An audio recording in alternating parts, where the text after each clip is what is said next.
It's really three metrics that determine success on YouTube. Average view duration, which we think is number one. Number two is CTR, the amount of people that click it. Those two numbers, when you multiply them together, you get a third metric, which is basically... Yes, guys, sick event, amazing. We've been here all day. Bro, I got to ask Steven Bartlett a question and he answered. So we did try and get a little street interview with him. Didn't pay off, but we got loads of footage. Loophole though, because I did ask him a question and he did answer it. Yeah. So we did interview him, really.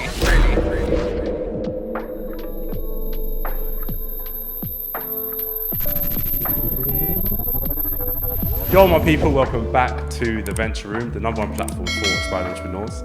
So today, we've got an absolutely huge one. Someone we've been chasing for a very long time. Has been a dream guest. The man himself, Steven Bartlett. I'll let him introduce himself properly. Thank you, lads. And you literally have been chasing me. Physically, yeah. I respect the persistence and the hustle and stuff like that. And once in a while, for whatever reason, when someone has persistence and they want to do something, if I can find the time, even though it's Saturday, if I can find the time to do it, I'd love to. And I've been a big fan of what you guys have been doing, both on Instagram and YouTube. So thank you for having me on. How are you? How you doing? Good, yeah, busy. I'm in the throes of doing my tour at the moment. So after this, I fly to Dubai and Australia and carry on going. So, but I'm good. We're avid watchers of Behind the Diaries. Absolutely love it. Your calendar's mental.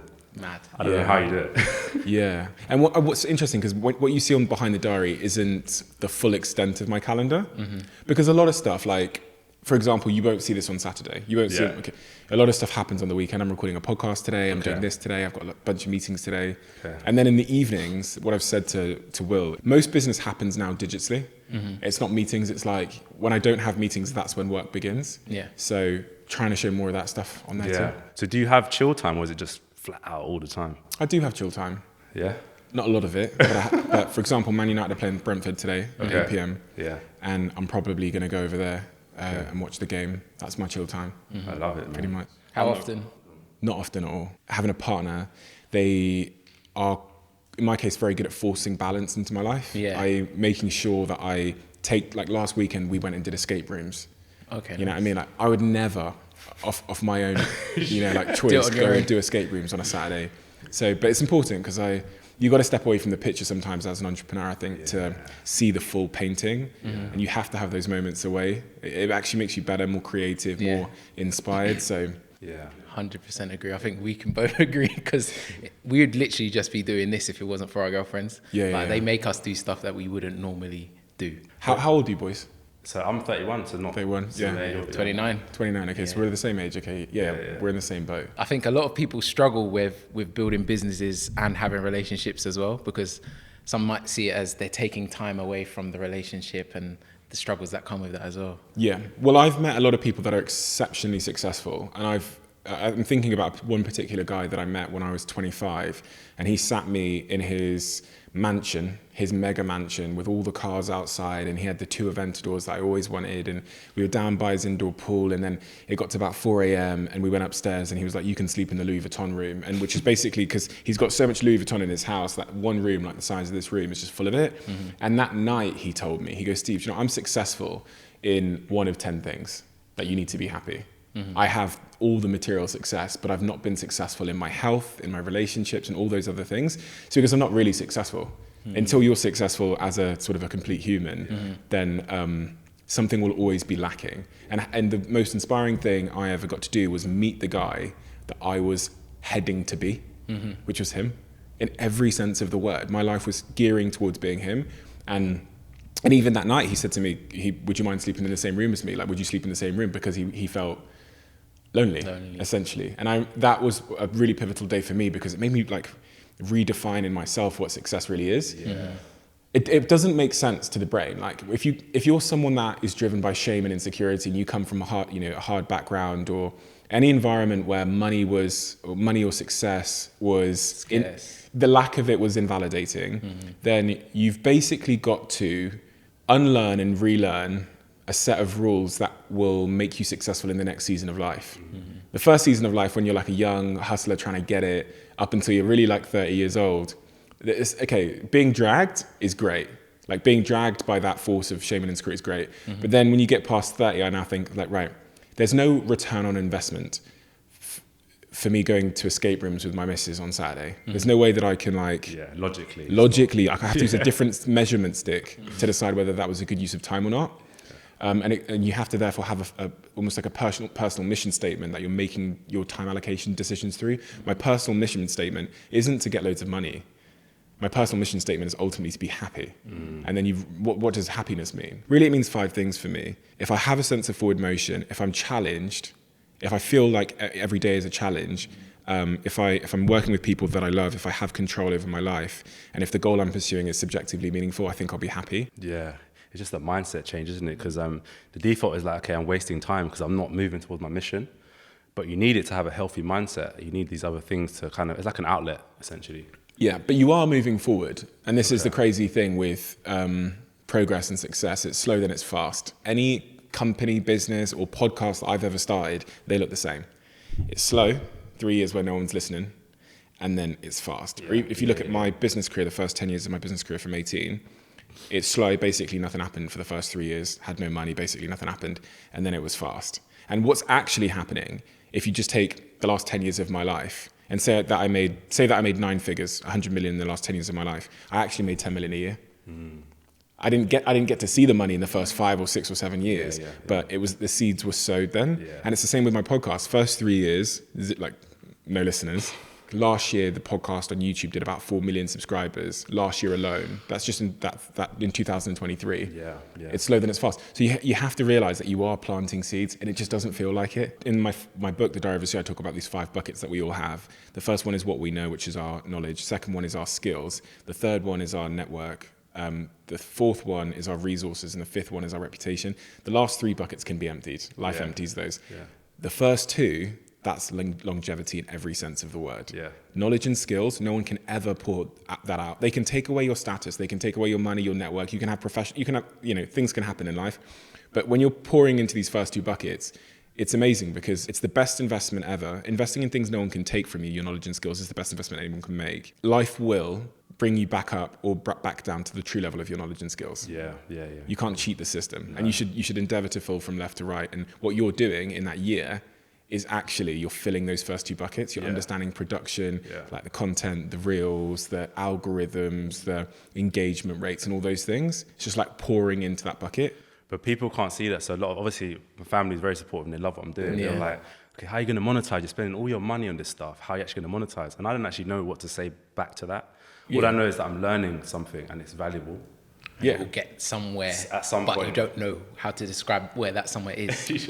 A really simple framework for like life when you're thinking about that is if you give value to the world, you'll get value back, or at least you'll have the opportunity to get value back. So don't worry about how you're going to monetize.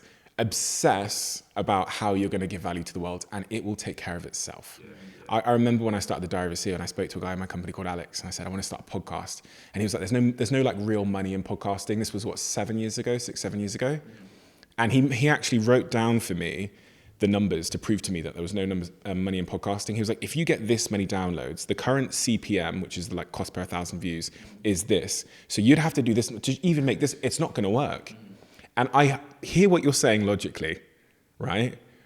But I've always believed that if you do something valuable, it's almost like a karmic force for the world. You will have the opportunity to collect value back. Venture Room is actually outperforming the Diary of a CEO if you looked at it on a graph. Because in year 1, we didn't have the numbers you have on YouTube. We didn't have YouTube. We didn't have an Instagram at all, period. So you're actually outperforming Diary of a CEO year 1. And I can tell you Diary of a CEO in year 6, this year will do an 8-figure profit and revenue number as a show. Nice. So when you go, okay, we didn't make money for the first 4 years, but it just seems crazy. It compounds, right? For people that aren't in the content game, like, what are you doing? You're making free content. You're spending all your money on it. Cringe content. Cringe content. You get it all the time. It's hard to like justify it to people. So the cringe. So you know all the stuff you're talking about. People saying it's cringe content, and your mum or your dad or whatever saying how you're going to monetize it. This is what I call no man's land. This is no man's land is a term that describes the place between the 2 trenches in World War I. And in no man's land, like the trench is kind of safe. No one wants to go in no man's land because there's barbed wire. It's easy to be attacked there. So everyone stays in the trench, like the trench they're in. But you have to go through no man's land to be successful in life. It's a rite of passage. Every person I've interviewed has to spend 6 to 12 to 18 months looking like an idiot and having no idea what they're actually doing. Everyone. I've never met anyone that didn't. And through that no man's land, you go through a shedding process. You shed friends, you shed reputation. It's what I said about those 5 buckets. The first 2 buckets end up getting more full, but the last 3 buckets get empty. You take a hit to your reputation, you take a hit to your resources. Sometimes you even take a hit to your network, because sometimes you leave a job, you leave a city, your old friends don't resonate with you anymore because who the F do you think you are? All that stuff. And that's the shedding process you go through. And then usually, 18 months, 24 months, people start to go, like, you know what I mean? They change up. They change up. Oh, actually. They see a couple of things and they change up and they want to be part of the team. We're getting all the DMs now, like, all right, where were you last year? Exactly. But it's a rite of passage. What drives you and what made you start the podcast? You didn't need to do it. I wanted to do it. I really enjoyed it. So it was an experiment that I ran. Episode 1 was to see if I liked this medium of talking about ideas. The initial idea for Diary of a CEO, it's kind of in the name, which is if you could see into the diary of a CEO, what would you actually see? Not like, I'm not talking about like if you could film their office. I'm saying if you could see what they wrote in their private diary, what are the things you'd see? You would see them struggling with their wife or their partner or their husband. You would see their struggles with mental health, decisions they've made that they're really annoyed about, that they really regret. You'd see, worries about life stuff, as well as all of the business stuff woven into there, right? And that was the thesis of it. It's almost a juxtaposition. A diary is super secretive, right? And a CEO has a lot of information, is private, is powerful, and is probably the type of person that you'd want to be able to see into their diary. So it was called The Diary of a CEO to create a bit of a juxtaposition. And I did the first episode in my bedroom, went to Apple, got a microphone, £99 old, like retro-looking microphone, plugged it into my laptop GarageBand, recorded that first episode, put it out there. A couple of my friends were like, yeah, it was quite good. Yeah. And I was like, it's interesting. But at that point, why didn't you go for the big setup straight away? Why did you start off so small? Because you would have had the money to... Because I was getting to know it. And life isn't really the race your ego tricks you to think it is. Yeah. It's really not. Yeah. And then what I said earlier about those 5 buckets, like, it's good to train a little bit in quiet, in silence, with some things. Like even with me DJing now, I've been DJing for 2 years. I ain't posting it. Do you know what I mean? I'm just in the laboratory, just like honing the skill. And there's no race. Yeah. It's not like in life, it's not about getting to the party early. It's really about being best dressed. And a lot of people think it's about how getting there quickly. It's a bit of an illusion that ends up making you skip filling those first 2 buckets of knowledge and skills. And then if you skip those first 2 buckets of knowledge and skills, life brings you right back down. Yeah, that stops a lot of people from starting their businesses because they think, oh, I need $5,000 to start this, or I need to be in this position. And it's just kind of building that first step to a level they can't attain. Yeah. And I think starting small is probably one of the secrets that actually getting started. It is. It's one of the biggest secrets. And I've interviewed so many exceptional individuals like Sir David Brailsford, who went into the British cycling team when they were down and out, depressed, winning nothing. They were being ridiculed by the world. And the first thing Sir David said to me, I banned the team from thinking about the podium because the podium's too far away that it would be such a distraction. And if I overlay something else I learned from a guy called Nir Eyal, who wrote the book Indistractable, he says, we're actually discomfort avoiding humans. I used to think we were pleasure seeking. He says we're discomfort avoiding. And he made the case to me and I kept challenging him. I was like, what about this? What about this? What about this? I even went, what about sex? Surely that's like we're seeking pleasure. He goes, no, your body will create an irritation called horniness. And to alleviate the discomfort of that, you basically will pursue sex. Yeah. Because your whole body is programmed to avoid discomfort. So the essay, starting the thing, whatever. So and going back to what Sir David Brailsford said, the reason why he didn't let them think about the podium is it creates so much psychological discomfort thinking about climbing Mount Everest that people won't start. They'll go and take the path of least resistance. So Sir David Brailsford's strategy with the British cycling team was that marginal gains thing. Today, what we're going to do is we're going to make the water bottles a centimetre bigger. We're going to make the pillows a little bit softer. We're going to find a way to make the tyres, all the tyres a little bit today. And what he found by doing that was people started, in his words, to feel like we're going somewhere. And it overlays again with something else I learned when I read a study that Harvard Business Review gave thousands of people these work diaries and said to them, track everything that happens in your work life. And then at the end of the study, they said, look at your diary. What was the best day you had in work? Everybody pointed to a day in their diary where they had a little bit of progress, just a little bit of progress. Because the human mind, when it has small wins, has this feeling of momentum, which is psychologically rewarding. And in Sir David Brailsford's case, he said the team went from being down and out and depressed to staying in the bike shop till 2 a.m. in the morning. And they were looking around at each other because they'd stacked up all these 1% wins going, we're fucking going somewhere. We're going somewhere. They went on to become the greatest cycling team of all time. And what they did is they shortened the first step. If entrepreneurs come to me all the time and they're like, now I'm a dragon especially, they're like, I've got this business idea. I'll be anywhere in the world and I'm getting like proposition from behind. Like, that sounds a bit dodgy. But I'm like, I'll go to like Pret a Manger and I'll hear like a business pitch at the back of my head. It's crazy. And I know, and the studies show that about 95% of those ideas will never make it up out of the sofa they were conspired on. They will never, and the reason is because I think those entrepreneurs see the journey of starting a business as like where they are on that sofa to like where their favorite entrepreneur is now. And can you blame anybody with a mind that is avoiding discomfort to absolutely not doing that? What Will Smith always talks about is tells that story of his dad making him build a wall when he was young, and he was like, well, that taught me, that's given me an advantage over everyone else, is everyone else sees a big wall. I just see one brick. And he goes, it's all about just placing that one brick. The challenge is never big to me, it's always one brick. And for me, when I was in Manchester, it was just one brick. I was like, today, I'm going to think of the name. I don't know, honestly, when I was like, I don't know how to build a business. I've never built a business before. I didn't go to business school. I didn't even really go to school. Like, it was, for me, my mind defaulted to making that first step super small. It was, can I today think of the name?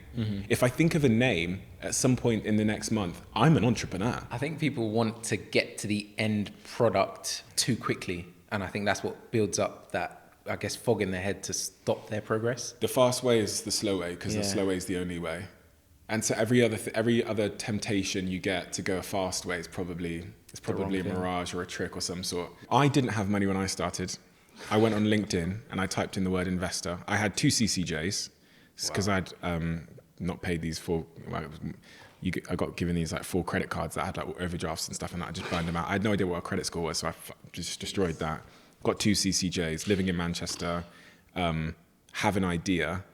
My naivety was my best thing, because I, in my head, thought, okay, to get an investor, first principles, what you do, find an investor. LinkedIn, typed in the word investor, first guy that came up, Alistair, sent him an email.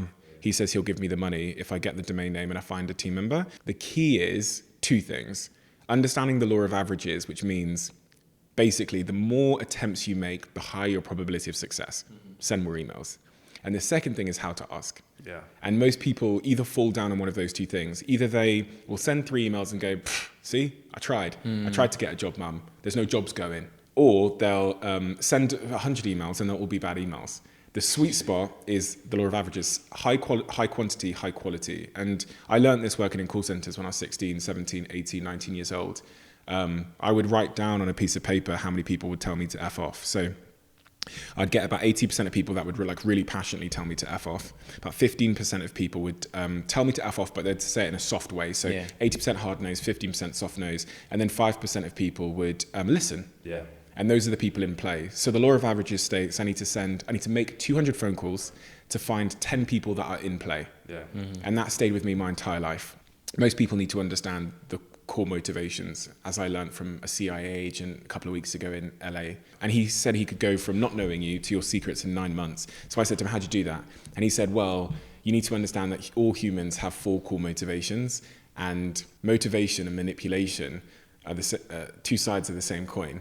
And I said, what are those? And he described it as this sort of acronym called RICE: reward, ideology, coercion, and ego. And in order of strength of how persuasive these things are, it's ideology, ego, reward, and coercion. So if I just explain what this means, reward is anything that you want, anything that someone wants. Ideology is really like who someone wants to be, like their ideology. So if you're appealing to someone's ideology, you'll say, doing this is good for your family, doing this is good for your country. Coercion is like basically pressure. It's all the negative stuff. So it's me telling you that, if you don't come and do this interview today, then I'm going to go do it with someone else. It's like pressuring people.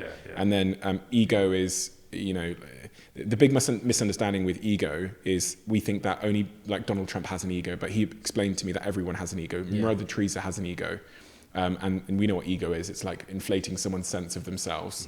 So in order of effectiveness, ideology is the most strong. aligning with someone's ideology if you want to persuade them to do something. Ego is the second most strong, reward, and then coercion. So in the context of sending an email to an investor, the smartest thing you can do is go on their website and understand what their ideology is. If you're trying to get free cameras from Panasonic, go on their website and look at their mission statement. It will say, we want to create a better planet for people, creators, and whatever. And you align with that in your messaging. And you'll send them an email that will lead with ideology, aligning your ideology, making sure that they know in terms of values and what you're trying to accomplish in the world, you are completely aligned. You'll loop in some ego in there. You'll say, something like, if you help me with this, we're going to put you in the Student Hall of Fame on campus for people that have, everyone wants to be in a fucking Hall of Fame. Yeah, of course. A little bit of coercion, you might say, listen, you guys are the best in the industry, but we're in late stage discussions with Samsung at the moment. Pressure. A little bit. You've got to be careful with that because, as he says to me in real life, when you try to coerce someone to do something, they'll never trust you again. You can't hold a gun to someone's head and expect them to trust you the next day. And then, finish it off with a little bit of a clear reward. And there's always something you can offer someone. Yeah. Even a multi-billionaire, there's always something that they're looking for. Ego's easy. One easy way to play to someone's ego is literally just letting them know in a subtle way that you researched them. I've never said this before, but I've launched a new company, and my executives in that company, when they applied for the job, the subject of her application was a line at the very end of my book. Throughout her application, she used little lines and little phrases from my book subtly, right? Subtly. Yeah. And she didn't need to say anything, but what she was doing there was because I know who you are. Yeah. I've taken the time to really do the research on you.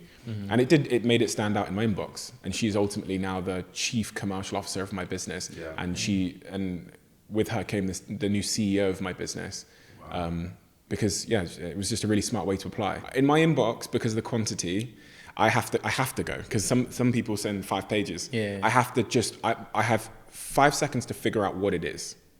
So if the first 5 seconds are, we would like you to do an interview, gone, next. Really? Of course. Because there's so many people that want me to do. So if those first 5, everyone wants that. So it's like, I don't have a framework for, I'm not going to read the 5 pages. So it's good to make the first couple of lines something that beats the brain's wallpaper filter. The brain is a remarkable machine of energy conservation. It doesn't want to spend time on things. The reason why I can go from my bedroom upstairs in this apartment to the kitchen without thinking is because my brain has an inbuilt memory of the journey. And if I had to think about the same things every day, I would get nothing done. So your brain learns these patterns. I talk about this study where they take a rat in a maze and they monitor its brain. They put chocolate at the end of the maze. And as the rat goes through the maze the first time, its brain is illuminated. There's so much activity. Then it finds the chocolate. The second time they put the rat in the maze, no brain activity. It's autopilot.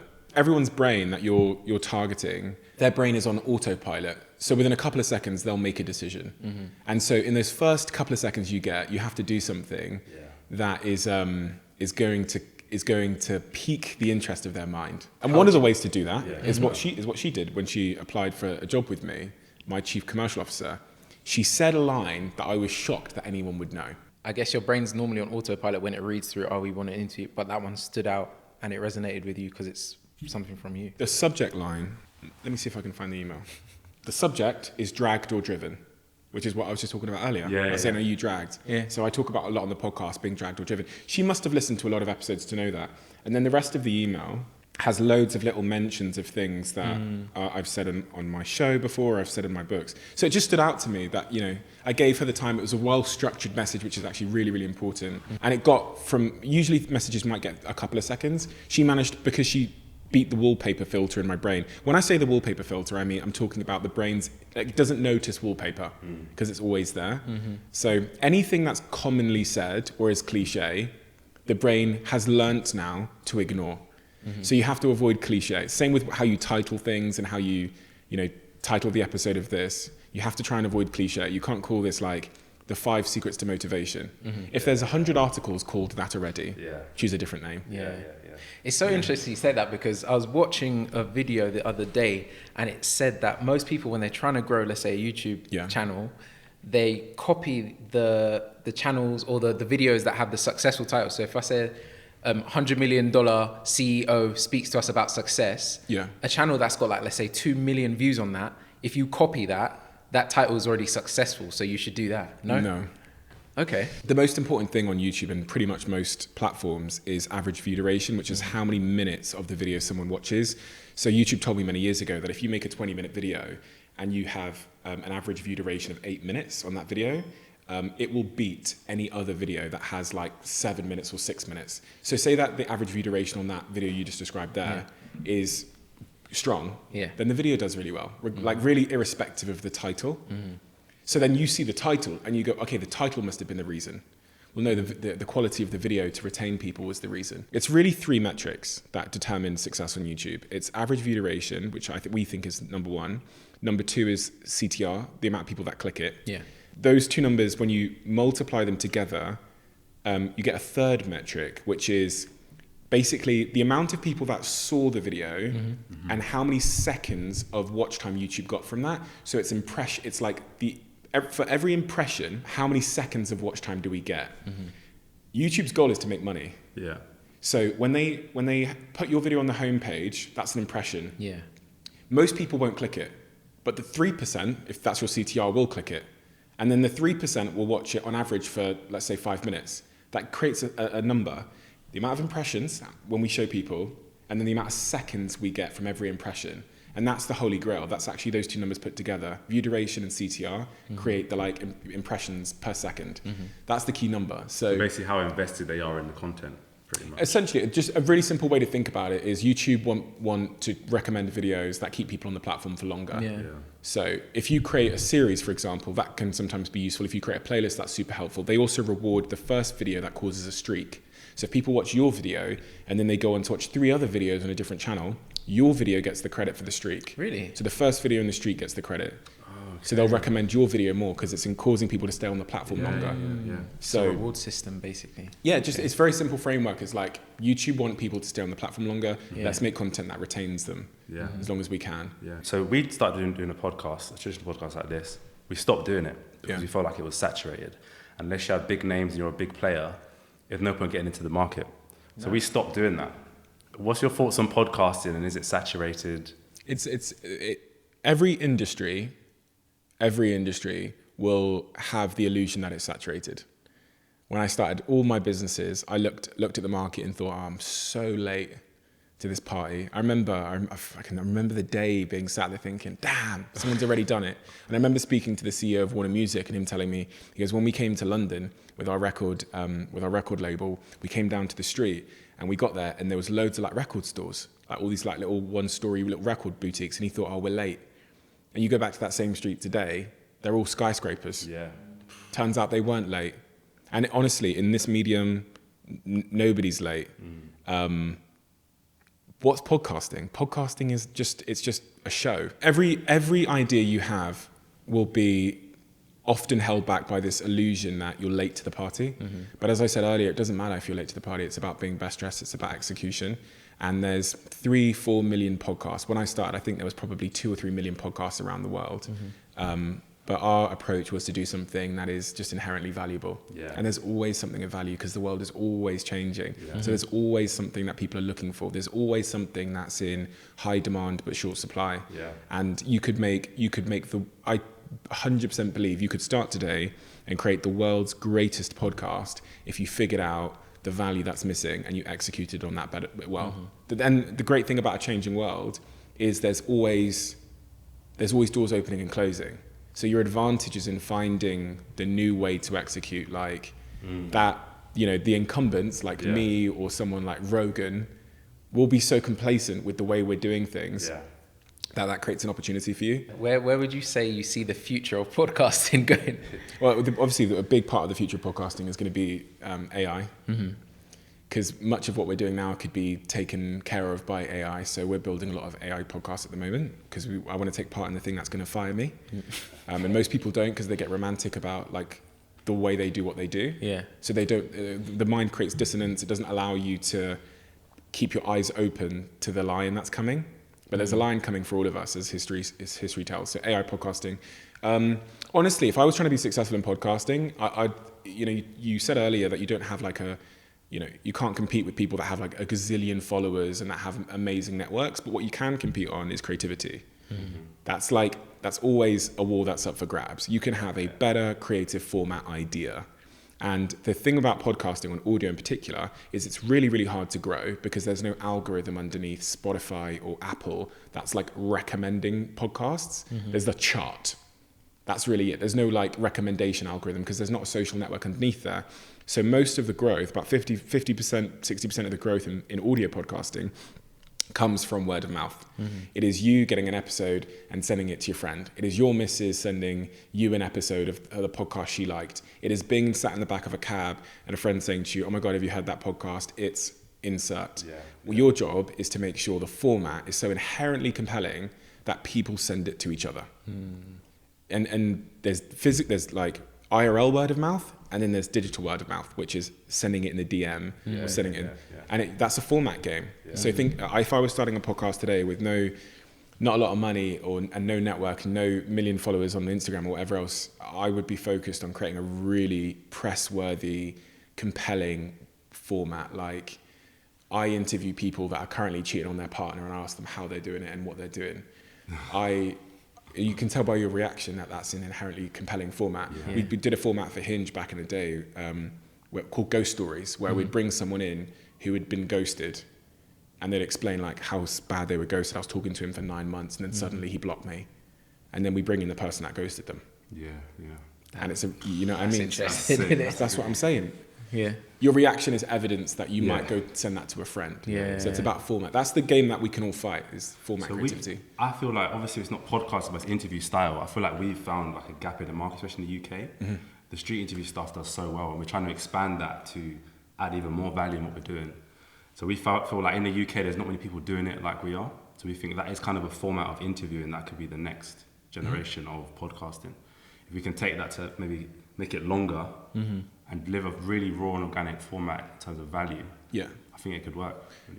You know, once upon a time when people told me ideas, or they asked me about how to do this on this algorithm, or how to grow a community here, or how to do this in marketing or this in business, I would try and give them an answer. But I came to learn over time that if you understand how quickly the world is changing, if you listen to someone like Ray Kurzweil, who's a futurist, who predicts that if you're 10 now, by the age of 60, you'll experience a year's change in 11 days. If you're 40 now, by the time you're 60, you'll experience a year's change in 3 months. If I tell you like answers to these things, I'm giving you a fish. What you need is a fishing rod, so that you have something that will allow you to get the correct answer all the time. And the fishing rod, as I came to learn, is an attitude towards experimentation. Like, it's this belief that you don't know the answer, but you have a way of finding it out fast, which is, we're going to run more experiments. And when I say experiments, I don't mean guessing stuff and hoping. I mean using the scientific method, where you do something, you control all the variables but one, and then you measure to see if it's better or worse. And you do that faster, more experiments than your competition. The person that will win in the game you're playing right now is simply the person who conducts the most experiments the fastest, the person that fails the fastest. Feedback is failure is feedback, feedback is knowledge, and knowledge is power. If you want to know how to build the biggest YouTube show in the world, or the biggest Instagram in the world, assume that in March 2024, as we sit here recording this, no one has ever been faced with the challenge before, because they haven't. With the current state of like the world, with algorithms, platforms, no one's ever had that challenge. So there's no correct answer in any book anywhere. So you're going to find it, and the way that you're going to find it is by running more experiments. And practically what that means, like, I have someone in my team whose full-time job is head of failure. Grace Miller's full-time job is to make my team conduct more experiments. Every week, every month, she sends me a report, which I've got on my phone, which tells me how many experiments we ran. I don't really care about the outcome of the experiments, because you can't control that. What I care is that my team are doing it, which is the input. And I believe that the diversity will be fine, simply, if my team continue to run more experiments. And these experiments sometimes are tiny. So I can tell you about one particular experiment where we changed 10 seconds of the podcast, and it increased our subscription rate by 350%. 10 seconds. That's a 2-hour podcast. At the beginning. Somewhere. I was going to say, what was the 10-second change? Figure it out. But no, we did. And that 10-second change, we test that over and over again to see if a different 10 seconds will work better. You can guess it if you want. Is it when you actually ask, you say the amount of people that watch it versus the amount of people that actually subscribe, and then you ask them? Yeah, to that had a subscribe? big impact. Yeah. Yeah. Is And that it? we constantly test that. So if you watch 10 episodes of the podcast, that call to subscription will always be different. And we're testing that. We're testing it on something we call the view to subscription. So for every 1,000 views we get, when I say that, how many subscribers do we get? And it makes a big difference. If you just, that sentence makes a really big difference. So, but the broader point here is you don't know, looking forward, which 1% test or experiment is going to completely change the game for you. Yeah. You don't know. If you did, it's not an experiment. So your job is simply to conduct more of those experiments than your competitors. And if this week you manage to do 20 proper experiments, controlled, where you're able to actually measure and trust the results, you will win.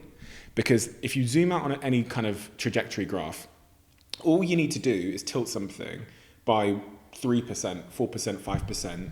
And when you zoom out over 10 years, you're in a completely different place. Yeah. That's the power of time and trajectory. It's, if you get 1% better today, in 10 years' time, you're in a completely different place to someone who didn't.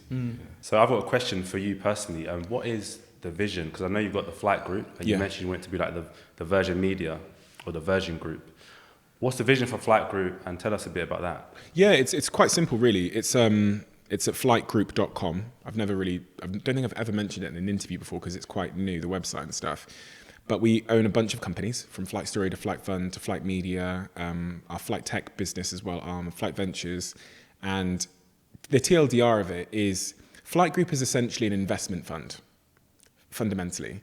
We invest in great founders, we join their companies, and we start companies ourselves using our capital.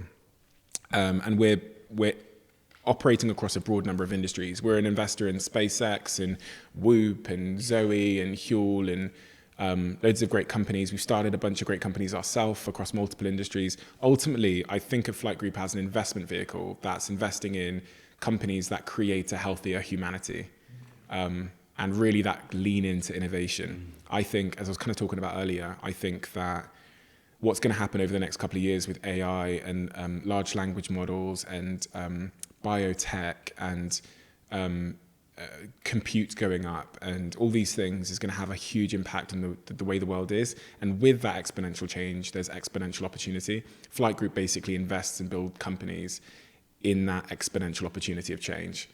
You know, when there's going to be so many people that are leaning out because of the dissonance, there's going to be so many people's lives being disrupted because of AI. There's so much opportunity there to move the world forward. We build companies there. We invest in companies there. We back founders there. I know you launched the Flight Studio. Yeah. Can you talk about that and how does that fit into the whole plan? Yeah, so one of the things that gives us leverage is having an audience. So Zoe, Whoop, etc. Much of the reason they allowed us into their businesses was because we have an audience, which is the Diary CEO audience. So I see the two as being synergetic. We have capital, we have services, which is my marketing business, my PR agencies, all of those businesses, and then we have an audience. So when we approach a great brand, you name a great brand that's really doing great things in the world right now, that's using innovation, we can go to them and say, let us join your company, let us back you, let us invest. We have services we can offer you, and we have this big audience. So on the Flight Studio business, we've taken what we've done with the Diary of a CEO, all the methodologies, the proprietary technology we've built, and we're launching lots of shows. So we see it as a growth platform to launch podcasts. So will it be like a TV network almost separate to like the YouTube, or what does it look like? Yeah, it's interesting because podcasting, and this is why the wording is so interesting at the moment with like podcasting, because podcasting is TV. 25% of people watch the Diary of a CEO on a TV. Yeah. Some of them watch it on their phone, and we're now seeing like Mr. Beast has got an Amazon Prime deal for 100. So he's now going to streaming. It's all the same. It's just a show. Yeah. We're launching more shows, and those shows will live on planes, trains, gym equipment, your phone, your TV, but they won't be hosted by me. So it'll be people like Davina McCall and people that have been on my podcast that have been tremendously successful. We've got a tool that indicates to us who's like popping, who's about to hit their high potential moment. So our team will contact them, we'll do a deal with them around the IP, and we'll onboard them onto our growth platform, and we'll do our very best to accelerate their show. Yeah, because I agree. I've seen there's so much synergy between TV and kind of social. Yeah. So like if you look at Mr. Beast's content, they're just game shows, aren't they? Yeah. And podcasts are basically like radio shows or talk shows. Yeah. It's the same thing, just reframed for social. Yeah. So Yeah, it's quite interesting. It's so super interesting that with what's happening at the moment, and like we're on iPlayer, the Diary of a CEO is on iPlayer, BBC iPlayer. Yeah. People don't realize this, but it's like our strategy towards podcasting was it's a piece of content. Where can we put it? So the airlines didn't contact us. Okay. We contacted the airlines. We contacted British Airways and said, "You've got a screen on your flights. Can we put our show on there?" And they did a deal with us. So we're now on 11 airlines. Our strategy towards podcasting was, where is there a screen? Yeah. There's a screen on planes. There's Techno Gym Equipment's got one. Peloton, my Peloton over there has got a screen on it. So we contacted Peloton. We contacted anywhere there was a screen. And I tell you what, it's been game changing. So many people will stop me when I'm in airports and say, "Oh my God, I watch you when I fly from Boston to London." And so what it's done for our Diary of a CEO ecosystem is it's just created more front doors into the Diary of a CEO. It's now in 50, 60, 70 prisons across the UK because they've got screens in prisons.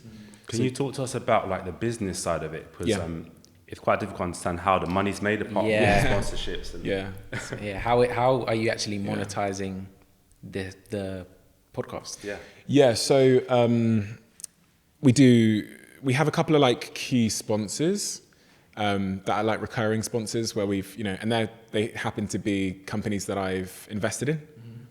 So the way that I approach podcasting was like this, right? Find a company that I love and that I use, like Zoe and Whoop and those brands. Invest in the company, join the business in some way so that I can really be part of the company and understand the products that are coming, what they're up to, and I can live it. And then they pay to sponsor the podcast as well. And those deals are sort of seven-figure sponsorship deals. The investment is also a great deal. And then getting under the hood and really living that business makes it all complete for me. Yeah. So all of my deals are like that, pretty much. Yeah. All of my big deals are like that. I'm a shareholder in the business. There's a commercial relationship where they sponsor the podcast, and I'm in the business. Like with Huel, who were my first sponsor, I'm on the board of directors, and I have been ever for the last two or 3 years. I invested at the 2017 valuation of the company, invested 7 figures in the business back then. Business has done exceptionally well, and they've sponsored the podcast on a 7-figure arrangement for the last couple of years. And then you have other kinds of deals that you do. So sometimes I'll do like one-off deals for certain brands. Then you can do geographically targeted deals. So you can do just a deal with a brand in Australia, and that only is delivered in audio to people that are listening in Australia using some of the platforms like Megaphone. So, and then obviously there's lots of other things, right? So like the book deals, we have an e-com business we've built off the back of Diary of a CEO. We have the conversation cards, we have the diaries. These are all more revenue streams that have come as just a very organic product of the show. Because you know that at the end of the show, guests write a question. So those are now conversation cards, which is a big business. There's a big team that run that. Yeah, we've got them. You got them, yeah. So, and those things happen naturally. And they got levels as well. Yeah, exactly. I'm sure your missus is making them. She bought them. You didn't buy I got them first. Yeah, those things just come about. But it goes back to what I said earlier. It starts with doing something that's valuable to somebody. So the money will take care of itself.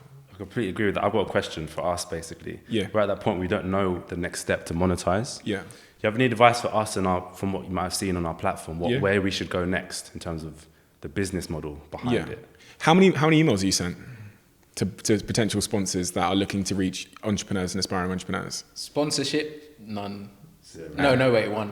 One. Yeah. Okay.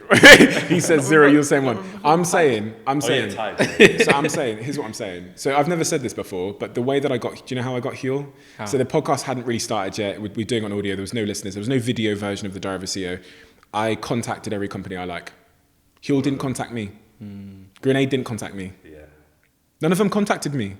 Why would they? There was 0 subscribers on a YouTube channel. There was no video at all for the Diary of a CEO, and we were just getting going. We weren't in a chart, and I sent emails and called them, and I called Alan at Grenade, the protein grenade, because I used that. It was in my house. I thought, I used that.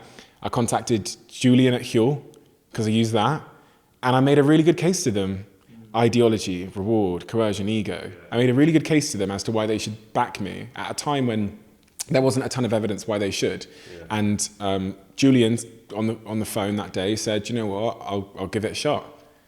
I'll give it a shot. He goes, I think you're going to do something good one day. And he backed the podcast, and he backed it all the way from it being not in the charts, not had 0 subscribers on YouTube, to it being number 1 in the charts and having millions of subscribers on YouTube. Yeah. And do you know what I did as a way to honor the fact that he had done that?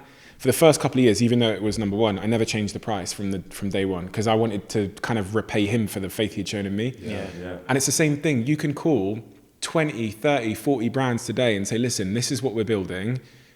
We've had these interviews so far. The numbers are going like this. This is the graph. We want a partner that's going to come all the way up the journey with us. Someone that's looking to reach the next generation of entrepreneurs with their tool, with their Adobe, whatever, with their Microsoft, whatever. One of you's got to send those emails out, and you'll be shocked. The law of averages. Someone's going to respond. Yeah. I guess in our head, it's like we need to be. This is it. Bigger. I think that's been the whole Chicken and egg. My God, it keeps people. We're not big enough, or do we reach out to them because does it fit with what we're doing? Okay, or, so the crazy many paradox here is you never get big unless you start acting a little bit big, because you're self-limiting here. You're saying now we ain't got nothing to offer a sponsor. Then you ain't got nothing to offer a sponsor. Do you know what I mean? Like you at some point have got to go, do you know what? This is going to be massive, right? And we're going to go find someone that believes in what we're doing, the mission we're on, and we're gonna convince them of that. And there's a lot of, I'll tell you now, here's the crazy thing, because this is fact. The country here has 66 million people in it. There's currently, to simplify, there's 1,000, let's just say there's 1,000 businesses in this country. There's currently, of those 1,000 businesses, there's 20 of them that if they got an email from you, they would give you so much money to back you that you'd quit whatever jobs you do outside of this, and you'd have the resources to build that team that I've described. And they're out there right now. The problem is you haven't emailed them. There's probably more than 20 on that ratio. There's probably 1,000 companies. Say there's 1,000 companies in this country. I reckon there's actually about 50. And it again goes back to my thing about the law of averages. 50 that you could persuade to give you 10K a month. With 10K a month? 10K a month. Yeah. So you don't believe it. And that's the big problem, is we don't believe it ourselves. That's true. And so we never get it. We never ask the question. Did you ever have that yourself though, where you were emailing, you didn't believe it? 100%. My first investor, the one I talked to you about off LinkedIn, I was asking him for 5K. Bro, I was stealing Chicago Town pizzas. 5K to me was Euro millions. Like, the fact that someone would give me £5,000, I'm like, what am I going to spend that on? I'm putting my hands down sofas to find quid coins in restaurants so I can go to Young Dollars and get the curry and chips. Like, £5,000. So I couldn't believe the numbers. It's crazy, because you have to make the decisions from the place of future you. If you believe in this, then what you're doing now someday is going to have 10 million subscribers on YouTube. You're going to have shows all around the world. You're going to have products and sponsors and everything. You believe that. Then act accordingly. We do believe Give someone the honor of sponsoring this show. And do you know what? You feel guilty asking for money from people. And what's the vision? The vision is, when you see the venture room, you see 2 guys there you can pitch your business to, or if you don't have a pitch, we can set you off on that journey. You can come and speak to us, and it's just a one-stop shop for people who want to get out of the 9-to-5 and start a business. So we want to be a part of your whole journey, basically. Like a resource, basically. So the gap we see is mentoring and funding. That's what stopped me from starting my business. And we want to offer that to everybody, no matter what level you're at. Because we think it is offered, but at a higher level. Someone has just got an idea, wanting to come to us and have access to mentoring and investment. And that's where the whole Dragon's Den pitch idea we came up with. Do you know what it is? Yeah?